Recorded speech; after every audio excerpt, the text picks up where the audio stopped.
Good afternoon, everyone. I would like to start by thanking Fast Forward for organising the conference and also Tate's team for their incredible work ahead. I would also like to thank Ingrid Pollard, Joy Gregory and Molly Shinhart for their support and help for this research. Today, I would like to talk to you about an object, a magazine more precisely, which I discovered by chance leafing through the Stuart Hall Library collection of periodicals. The cover that you see here gives away a few key elements: a name, Polareyes, a number, 1, and a date, 1987. But even more importantly, a subtitle, a journal by and about Black women working in photography. The reproduction of this exact cover is probably the only reference one can find when undertaking research to find out more about Polareyes' publication context. It is mentioned in Shades of Grey chronology of key 1980s events. It is also mentioned as part of another chronology in Tate's 1992 issue entitled Critical Decade, edited by Stuart Hall and David A. Bailey. This presence of both chronologies might indicate a critical role, or at least some sort of importance. But to my knowledge, no substantial writing exists about this singular avant-garde publication. I'm currently finishing the last edit to a book chapter where I undertake a deep dive into Polareyes' creation and publication, looking at its editors, contributors, and last but not least, trying to place the journal in a larger theoretical and socio-political frame. Indeed, Polareyes' publication in 1987 coincides with the advent and consolidation of Black British feminism and reflects debate about the multiplicity of feminist thought. Hence, the publication conveys the continuation of transatlantic Black feminism and appears as a precursor to Kimberly Crenshaw's intersectionality notion. But this afternoon, I wish to focus on the object itself and demonstrate how material approaches enable inclusive photographic histories. Indeed, without archive work, some significant field work, and almost detective-like determination, we won't be able to start to write inclusive histories of photography. If I would expect mainstream photo histories to overlook such an endeavor, Black women artists and photographers are more often than not overlooked by some of the key commentators of the larger Black art movement in Britain.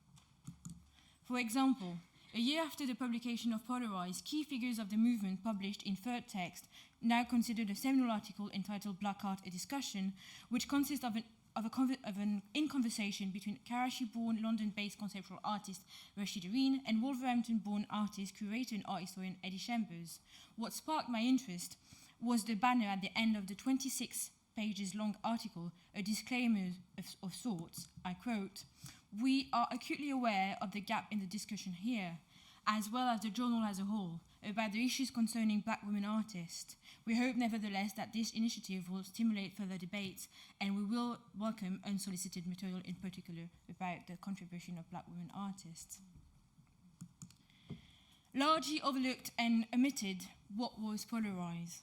At the end of the 1980s in London, after the heated conference Women in Photography in 1986, maybe Rosie may be able to say a few words about that, and a group of 9 Black women gathered as an editorial board and published a journal dedicated to their photographic practices and those of their network.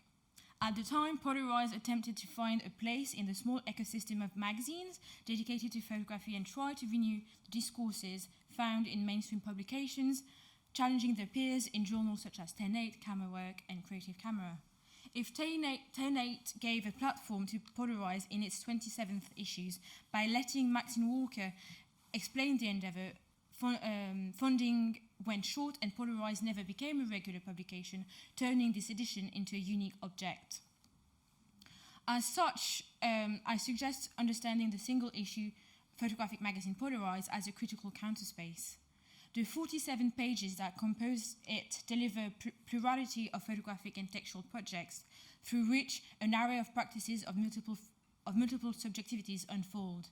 As a hybrid object, Polareyes was equally dedicated to photographic portfolios and to critical text about photographic practices using textual forms such as essays and poems.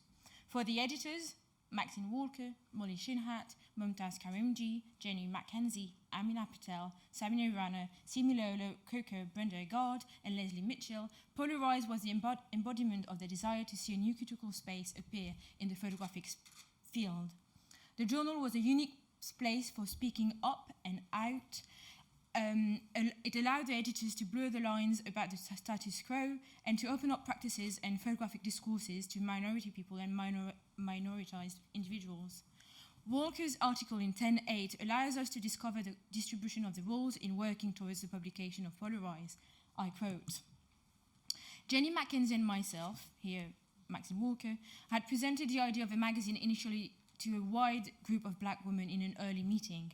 The groundwork of application, form filling, and keeping the enthusiasm going was instigated by Mumtaz Karimji and Samina Rana. Amina Patel succeeded in securing the group a space at the cockpit. Brenda Egard provided a great deal of support in meeting deadlines and liaising with grant bodies. Leslie Mitchell provided support through her work at Brixton Recreation Centre, which helped with organising the launch. Molly Shinhat, Geraldine Walsh, and Simi Lola Coker were particularly crucial in keeping momentum going during the last stages of production, and of course, without the work from the contributors, there would be no magazine. End of quote. If Polareyes was the material result of a joint effort, it was achieved because of the contributors' determination to carry out their double objective, the affirmation of their existence and the expression of their diversity and their subjectivities. In her "We Do Not Wish to Do It Quietly" article, Maxine Walker emphasized this intention of collaboration, but also the importance of highlighting individualities, and summarized the project this way. Our blackness brings us together. Our work as photographers brings us together. Those two elements alone have not cemented the individual into a group. Vast differences can be found within the community of black women photographers. This balance between collective and individual approaches were reflected in the manifesto-like editorial to be found at the very beginning of the publication that presented the artistic and political project behind Polareyes. Alienated in many ways, the photographers developed it as an act of solidarity, as an act of consciousness raising, very popular at the time, and as the expression of the political role of photography. They were fully aware of this and wrote in the introduction, I quote, "To be a black woman and to be a photographer constitute a strong political statement. Because of this, it seems essential to understand the empowerment value of a publication such as Polareyes." Just as I quickly took you through the manifesto-like editorial trying to set out Polareyes' key hopes and goals, I will now try to take you through the publication from cover to cover, showing you its content. Here you can see ads from other magazines such as Camera Work, Bazaar, or The Voice, but also for associations and charities such as Fight Racism. Polareyes also had a page dedicated to reviews and a reading list. An overview reveals a relatively deficient list of available books, but emphasizes again the strong link with the United States by presenting Viewfinders, Black Women Photographers, published in 1986, so a year before, by photographer and North American historian of photo, Jeanne Mutusami Ash. As presented, Viewfinders also became an object of legitimization that allowed a journal for more modest ambition like Polareyes to fit into an historical and transatlantic continuum. At the very end, Polareyes also had a directory of resources available for women, such as addresses and contacts for dark rooms and other photo groups. In addition to her "I'm the Problem, I'm Not White" portfolio in the magazine, Molly Shinhat produced the cover of Polareyes. Born in England, of Indian descent, Molly Shinhat graduated from Concordia University in Canada, and in 1987, while involved in the production of the magazine, worked at the Cultural Studies Department of the Cockpit Art Gallery in London. This photo represents, symbolizes, and finally embodies most of the issues addressed in the journal. The self-portrait is a very direct way of asserting some power of a representation of the self. The self-portrait is superimposed on the portrait as a found image of an Indian woman depicted in the most common and even stereotypical way, with skin, jewelry, and a piercing. It generates an important contrast between the idea of the Indian woman and reality as given by the photographer. Shinhat's raised fist, symbol of struggle, doubled by the superimposition of the shots, personifies the convergence of the struggles of the editors and of the photographers of Polareyes. An expression of revolt, strength, and solidarity, Shinhat's raised fist on the cover is the raised fist of all the individuals involved with the publication. As I previously stated, Polareyes was equally dedicated to photographic portfolios and to critical text about photographic practices, using an array of textual form.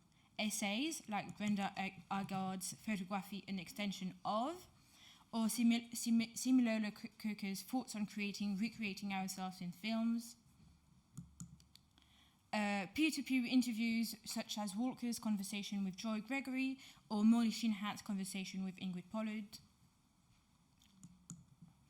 Poems like the one next to Mumtaz Karimji's photograph, or Today I'm Feeling Colourful by Letitia Phoenix and Geraldine Walsh. Polareyes articles highlighted the multiple uses of photography and addressed the feminist agenda and critical thinking of the moment. Sadly, I don't have the time today to take you through every portfolio, but I would like to focus on Samina Rana's. Samina Rana's in Polareyes was a forerunner in terms of opening up the conversation and giving a platform to a disabled photographer. Born in 1955 in Lahore, Pakistan, she moved to England at the age of 9 to receive hospital treatment after being injured in a car accident. During her travels in Pakistan in 1982, she became interested in photo and returned to London to pursue a part-time photography course at the Sir John Class School of Arts. It was there that she experienced the problems facing many disabled photographers, the lack of accessible darkrooms. From 1989 onwards, she shifted her focus from disability activism to concentrate on her photo-based work. Samina Rana wrote a striking testimony about the difficulty of being a black and disabled female photographer. In her essay, Rana questions norms of our conception of and relationship to the body and the relationship we have with it as a society. I quote, "Disability is not a game of words, but a way of life, which is full of physical limitations and mental and emotional barriers, which create the loss of opportunities to participate in the community of an equal level," end of quote. Because of her inability to move freely, Samina Rana testified to her difficulties in accessing dark rooms with her wheelchair, but also told the story of how she managed to get some laboratories to improve their accessibility. Her advocacy led to policy changes at the Institute of Contemporary Art, the ICA here in London, and in Camera Work Darkroom in East London. From 1989, she completely dedicated herself to photo using an adjusted camera with a trigger mechanism that she could place in her mouth. Thus, Samina Rana's atypical life situation provides a fundamental context for understanding her images. Samina Rana died on Monday, 14th of September 1992 in Buckinghamshire. Her legacy is preserved today at the Panchayat Archive here at Tate, actually Tate Britain. Thank you.